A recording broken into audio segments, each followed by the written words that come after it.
இந்த செய்தியை உங்களுக்கு வழங்குவது டைனமிக். 34 ஆண்டு கால சிறந்த டைனமிக் 7ஆம் உணர்வு விழித்தெழுதல் விழிப்புணர்வு உளமன உணர்வியல் அனுபவ பயிற்சிக்கு டைனமிக்.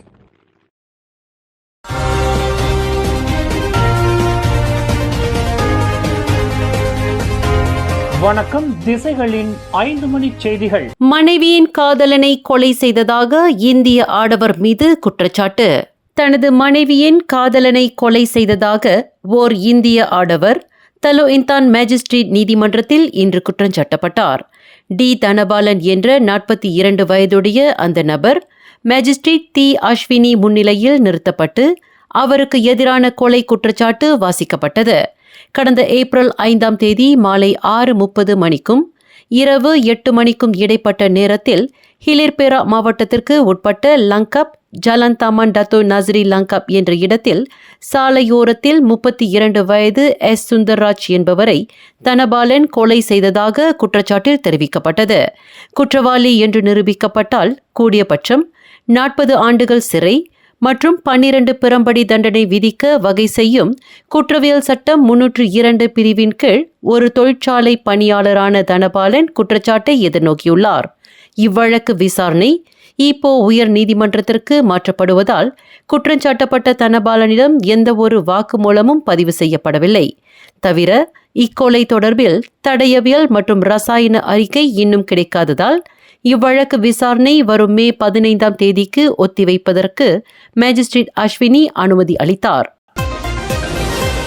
எதிர்க்கட்சி எம்பிக்களுக்கு மானிய ஒதுக்கீடு வழங்குவது தொடர்பாக நேற்று பிரதமர் டத்தோஸ்ரீ அன்வார் இப்ராஹிம் தலைமையில் நடைபெற்ற ஒற்றுமை அரசாங்கத்தின் செயலக உயர்மட்ட தலைவர்களுக்கான கூட்டத்தில் எதிர்க்கட்சிகளுக்கு மானிய ஒதுக்கீட்டை பரிசீலிப்பதற்கு மட்டுமே அரசாங்கம் இணக்கம் தெரிவித்துள்ளதே தவிர இன்னும் முழுமையாக ஒப்புக்கொள்ளவில்லை என்று தான்ஸ்ரீ முஹிடின் யாசின் இன்று விளக்கமளித்துள்ளார். எதிர்க்கட்சி எம்பிக்களுக்கு ஒற்றுமை அரசாங்கம் மானியம் வழங்குவதற்கு ஒப்புதல் அளித்துள்ளதாகவும் நிபந்தனையோடு அந்த மானிய ஒதுக்கீடு வழங்கப்படும் என்றும் முக்கிய தலைவர்கள் வெளியிட்டுள்ள செய்தி தொடர்பில் பரிகத்தன் நேஷனல் தலைவரான முஹிடின் தெளிவுபடுத்தினார். அதே வேளையில் எதிர்க்கட்சி எம்பிக்களுக்கு மானிய ஒதுக்கீடு வழங்கப்படும் போது ஒற்றுமை அரசாங்கம் செய்து கொள்ளவிருக்கும் புரிந்துணர்வு ஒப்பந்தத்தில் எம்மாதிரியான நிபந்தனைகள் விதிக்கப்படும் என்பதற்கான அவற்றின் உள்ளடக்கம் குறித்தும் தங்களுக்கு தெரியாது என்று பாகோ எம்பியுமான முஹிடின் தெரிவித்துள்ளார். ஒரு போலீஸ் இன்ஸ்பெக்டரான தனது மனைவியையும் தனது மகனையும் கடுமையாக தாக்கி காயம் விளைவித்த குற்றத்திற்காக சிறை தண்டனை விதிக்கப்பட்ட விமான நிறுவனம் ஒன்றின் கார்கோ மேனேஜரின் மேல்முறையீட்டை தள்ளுபடி செய்த புத்ரஜயா அப்பீல் நீதிமன்றம் அந்த நபர் இன்று முதல் சிறை தண்டனை அனுபவிக்க வேண்டும் என்று உத்தரவிட்டது. 47 வயது ஜி ஸ்ரீதரன் என்ற அந்த கார்கோ மேனேஜர் தனது மனைவியையும் மகனையும் அடித்து காயப்படுத்தியுள்ளார் என்பதற்கு நிறைய ஆதாரங்கள் உள்ளதால் தனது தண்டனையை ரத்து செய்ய கோரி சமர்ப்பித்துள்ள அவரின் விண்ணப்பத்தை நிராகரிப்பதாக 3 அடங்கிய நீதிபதி குழுவிற்கு தலைமையேற்ற அப்பீல் நீதிமன்ற நீதிபதி ஹடாரியா ஷேட் இஸ்மாயில் தமது தீர்ப்பில் தெரிவித்தார்.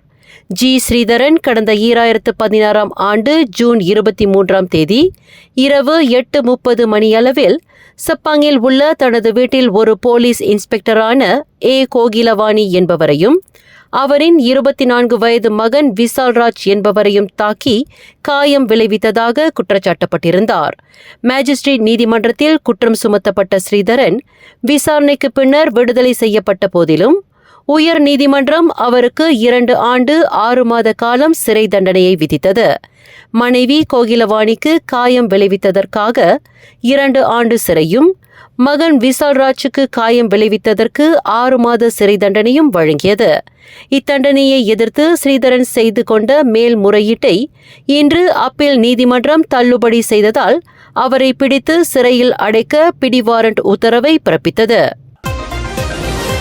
ஸ்லாங்கூர் பண்டர்தாசே கசுமாவில் உள்ள ஓர் அடுக்குமாடி குடியிருப்பில் தனது 6 மாத ஆண் குழந்தையை சித்திரவதை செய்ததாக ஆடவர் ஒருவர் நாளை பண்டபாரு பாங்கி மேஜிஸ்ட்ரேட் நீதிமன்றத்தில் குற்றஞ்சாட்டப்படவிருக்கிறார்.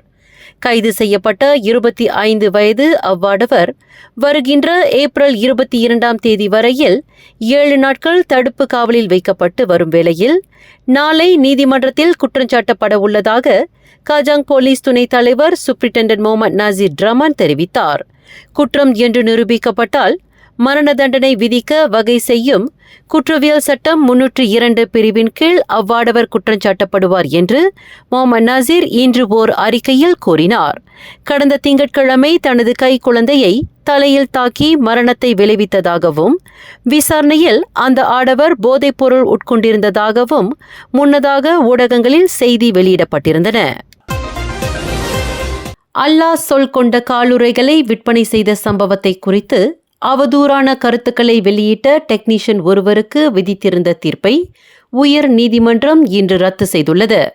முன்னதாக 34 வயது சியோக் வாய் லூங் என்கின்ற அந்த டெக்னீஷியனுக்கு அக்குற்றச்சம்பவத்தை தொடர்ந்து 6 மாதம் சிறை மற்றும் 12,000 வெள்ளி தண்டனை விதிக்க செஷன்ஸ் நீதிமன்றம் தீர்ப்பு வழங்கியிருந்தது. அக்குற்றத்தை அவ்வாடவர் ஒப்புக்கொண்டதை அடுத்து இவ்வழக்கை மறு விசாரணை செய்வதற்கு உயர் நீதிமன்றம் தீர்ப்பளித்துள்ளது. அவ்வாடவர் மீதான வழக்கை மறு விசாரணை செய்ய நீதிபதி டத்தோ அமாட் பட்ச் அனுமதித்ததை தொடர்ந்து வேறொரு நீதிபதியின் மூலம் கூடிய விரைவில் செஷன்ஸ் நீதிமன்றத்தில் அந்த நபர் குற்றஞ்சாட்டப்பட வேண்டும் என்று அமாட் பட்ச் உத்தரவிட்டார். இதற்கு முன்பு குற்றஞ்சாட்டப்பட்டிருக்கும் அவ்வாடவர் அல்லாஹ் சொல் கொண்ட காலுறைகளை விற்பனை செய்த விவகாரத்தில் பதற்றத்தை அதிகரித்ததற்காக அவர் பகிரங்கமாக மன்னிப்பு கேட்டதாக ஊடகங்கள் செய்தி வெளியிட்டிருந்தன. கொலகுபுபாரு சட்டமன்ற தொகுதி இடைத்தேர்தலில் களமிறங்கவிருக்கும் வேட்பாளர் குறித்து டிஏபி இன்னும் முடிவெடுக்கவில்லை என அதன் பொதுச் செயலாளர் ஆண்டனி லாக் தெரிவித்தார். தற்போதைக்கு சில வேட்பாளர்களின் பெயர்கள் பட்டியலிடப்பட்டுள்ளது. அதிலிருந்து வேட்பாளரை தீர்மானிப்பது குறித்து பிறகு கலந்துரையாடப்படும் என்றார் அவர். இதற்கிடையே சம்பந்தப்பட்ட தொகுதியில் மலாய் வேட்பாளரை டிஏபி நிறுத்தவிருப்பதாக வெளியாகியுள்ள ஆருடம் குறித்து செய்தியாளர்கள் கேள்வியை எழுப்பிய நிலையில் வேட்பாளராக முன்னிறுத்த எவரும் பரிசீலிக்கப்படலாம் என ஆண்டனி லாக் கூறினார். கொலகுபுபாரு தொகுதியில் செல்வாக்கு மிக்கவராக இருந்து வரும் ஹுலு ஸ்லாங்கோர் நகராண்மை கழக உறுப்பினர் சரிபா பாக்காரை டிஏபி வேட்பாளராக நிறுத்தவிருப்பதாக நேற்று தகவல் வெளியாகியிருந்தது குறிப்பிடத்தக்கது. நாடு முழுவதும் நேற்று பதிவாகியுள்ள சாலை விபத்துகளின் எண்ணிக்கை 2096 உயர்வு கண்டுள்ளது. கடந்த செவ்வாய்க்கிழமை சாலை விபத்துகளின் எண்ணிக்கை 1948 மட்டுமே இருந்த வேளையில் நேற்று 148 விபத்துகள் அதிகரித்திருப்பதாக புக்கிட் அமான் புலனாய்வு மற்றும் போக்குவரத்து அமலாக்கத்துறையின் அதிகாரப்பூர்வ முகநூல் அகப்பக்கத்தில் இன்று வெளியிடப்பட்டுள்ளது. சாலை விபத்துகளின் எண்ணிக்கை அதிகரித்த போதிலும் விபத்தில் இறந்தவர்களின் எண்ணிக்கை 16லிருந்து 10 குறைந்திருப்பதாக அது அறிவித்துள்ளது. சாலையை பயன்படுத்துவோர் கவனமாகவும் பாதுகாப்பாகவும் பயணத்தை மேற்கொள்ளுமாறு கேட்டுக் கொள்ளப்படுகிறது. மேலும் செய்திகளை தெரிந்து கொள்ள கீழே இருக்கும் பெல் பட்டனை அழுத்துங்கள். உங்கள் மகிழ்ச்சியை வெளிப்படுத்த லைக் மற்றும் ஷேர் செய்யுங்கள். தொடர்ந்து திசைகளோடு இணைந்திருக்க சப்ஸ்கிரைப் செய்யுங்கள்.